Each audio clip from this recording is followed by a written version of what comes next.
It's Keefe in Gaza. You know, in this Orwellian world of ours, it's oh so nice to have some refreshing honesty and, well, we were watching something really quite interesting yesterday, me and Max. You know, when I saw this clip yesterday, I thought it was comedy. You know, we all know that there's been false flag events staged right throughout history. It's been replete throughout history. We've had the Lusitania, we've had Gulf of Tonkin, we've had the Maine. These go way back as far as Nero burning Rome. But sometimes you see something and it just boggles the mind. And as I was saying, when I first saw this clip, I had to recheck it actually 3 times just to make sure that it wasn't comedy. I thought I was watching The Onion or something like that. I saw it and I thought, there's no way this can be real. But it turns out that it is real, and we're going to show you this clip and see what you think about this. I frankly think that crisis initiation is really tough. And it's very hard for me to see how the United States president can get us to war with Iran. Which leads me to conclude that if, in fact, compromise is not coming, that the traditional way of America gets to war is what would be best for U.S. interests. Some people might think that Mr. Roosevelt wanted to get us into World War II, as David mentioned. You may recall we had to wait for Pearl Harbor. Some people might think Mr. Wilson wanted to get us into World War I. You may recall he had to wait for the Lusitania episode.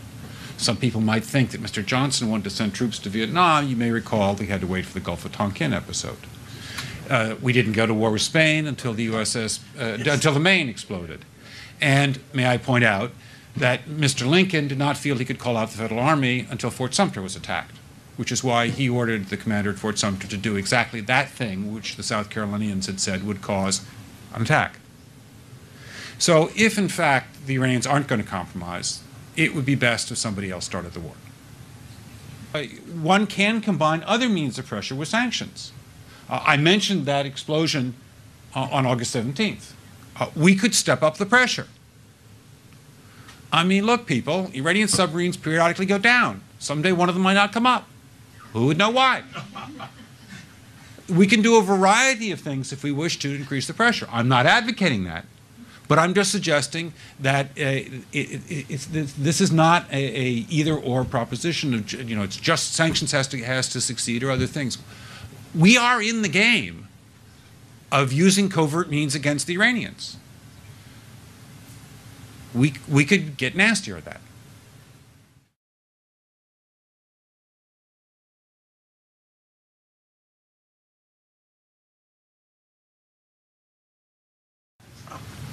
I frankly think that crisis initiation is really tough. Crisis initiation? We're trying to initiate crisis?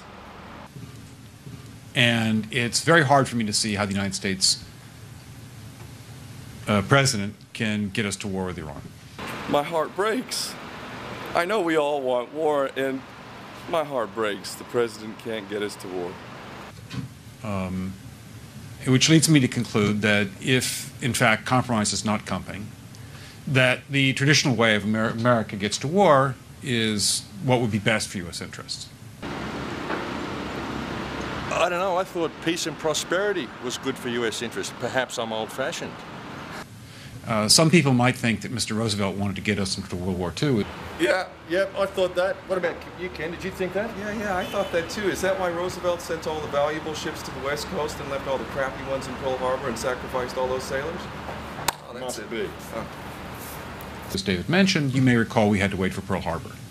Some people might think Mr. Wilson wanted to get us into World War I. You may recall he had to wait for the Lusitania episode. So I guess that's why they sent the Lusitania, which was a passenger ship, into a war zone, packed the hull with explosives, even after they had warnings from the Germans not to send it in there. Some people might think that Mr. Johnson wanted to send troops to Vietnam. You may recall he had to wait for the Gulf of Tonkin episode. Gulf of Tonkin, they made that one up. It didn't even exist. It was just complete fabrication.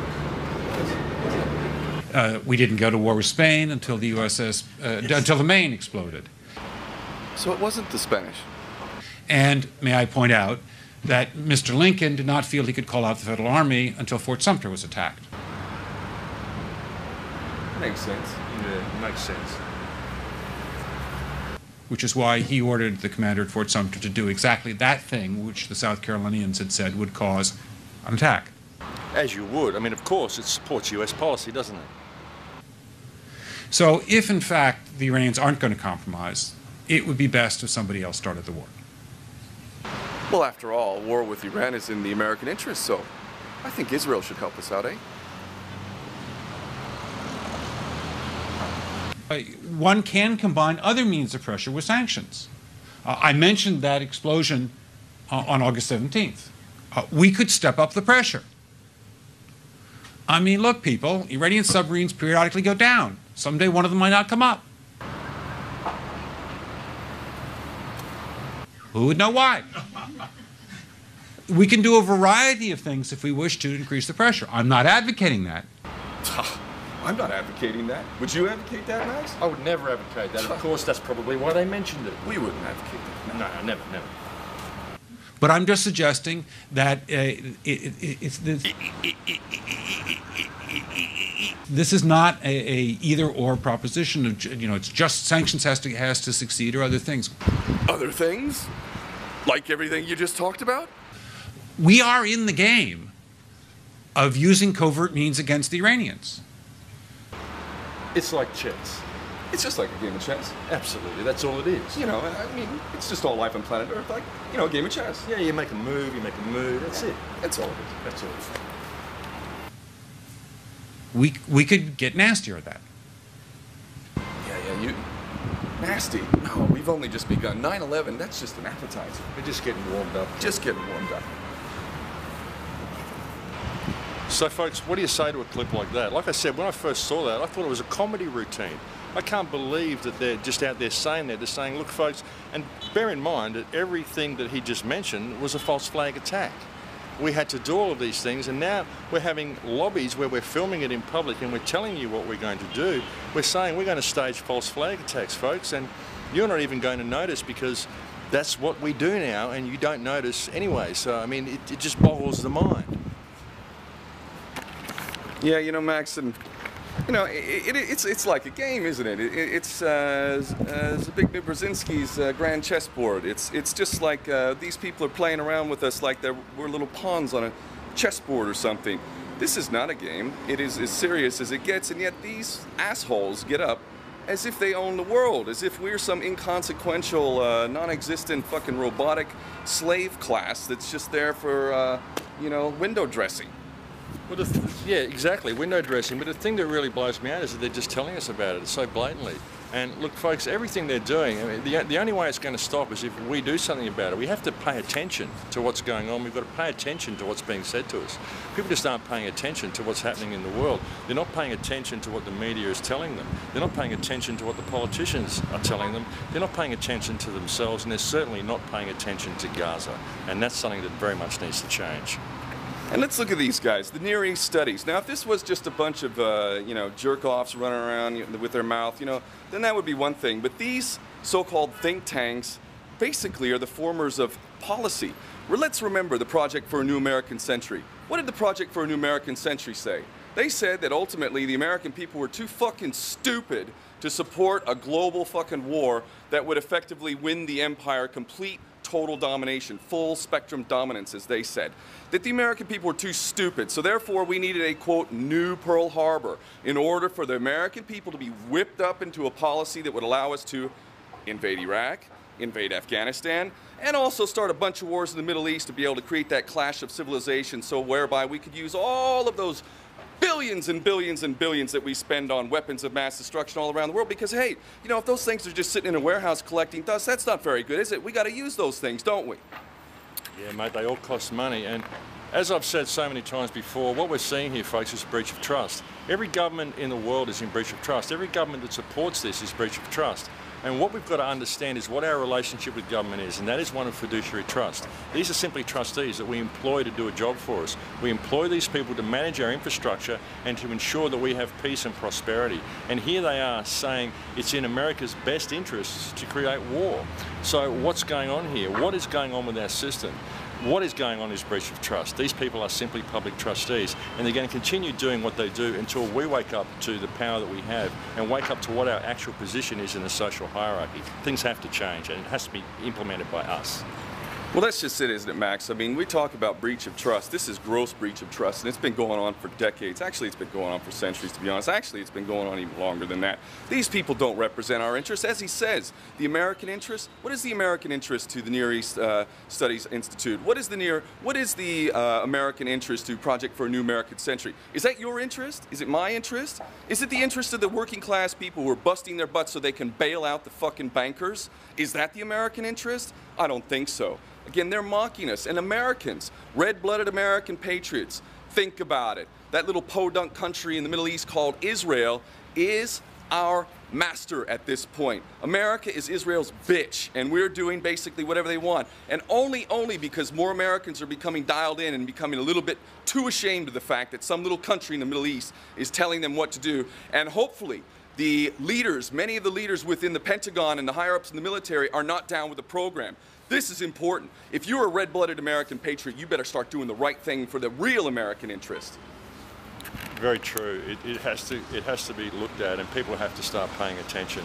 My friend Ken gets quite angry about this issue, and that isn't surprising. He has a Palestinian wife. He's been to Gaza 3 times, and he's seen the situation that the people are in here. And seeing this clip, they're virtually mocking us, folks. They're just telling us what they're going to do. I mean, hey, I'm not advocating that we do this. I'm just going to come out here as a lobbyist and mention that these are all the things that we have done, and perhaps we could do it again. But of course, I'm not advocating it. It's about time we wake up to what's going on here, folks. We need to take the power back, and it has to come from the people. It's the only place it can come. There's no good petitioning these people. There's no good lobbying government. There's no good signing forms and voting people in and voting people out. We have to realise where we sit in the food chain. God created man and gave man dominion over the earth. We are mankind. We have dominion over the earth. Governments are our servants, and it's about time we wake up and realise that. Well, that's right. There is no savior, man. You know, who's the savior? We're the savior. Take a look in the mirror. That's the savior. There's no one coming to save us. Now, let's understand this. This is not a joke. The stakes could not be any higher. This little game with Iran, I think, personally, that the war with Iran would have happened by now. Let us not underestimate the consciousness of humanity is rising. I believe they've done their focus groups. By they, I mean the powers that be. They've done their focus groups, and they realize that people in high ranks may very well break those ranks. And if that happens and the first domino falls, those who are really in power, the ones behind the puppets they put in front of us, that they're going to be the ones who are going to be hanging from lampposts as soon as those people break ranks. So they're afraid. But at the same time, they're afraid and they're dangerous. And let us make no mistake. If you don't know what the Samson option is, I want you to go Google Samson option. The Samson option is what Israel has said publicly on more than one occasion, with the full backing of America, no less. All of those weapons of mass destruction, hundreds of nuclear weapons at Israel's disposal. Israel has said openly that if its existence is threatened, that it will take the whole world down with it, that it will attack Europe, that it will attack the world with nuclear weapons. Now think about it. If they attack Iran and Iran fights back, what are the odds that Iran won't fight back? Of course they will. And when they fight back, they have weapons that can hurt Israel and kill a lot of people. What is Israel going to do then? Is it going to exercise the Samson option? It might very well do that. This could be the end of the world as we know it. It's time to take our heads out of the sand, stop being the proverbial ostrich, and seriously wake up. This is for our children and future generations, that we stop pretending as if we don't live in a world in which we threaten our own existence. We are all one family. We need to start treating each other like brothers and sisters. And those brothers and sisters in our family who are acting like psychopaths and endangering all of us, we need to deal with them. And hopefully we can bring them around. But if they can't be brought around, then they certainly need to be taken out of their positions of power now.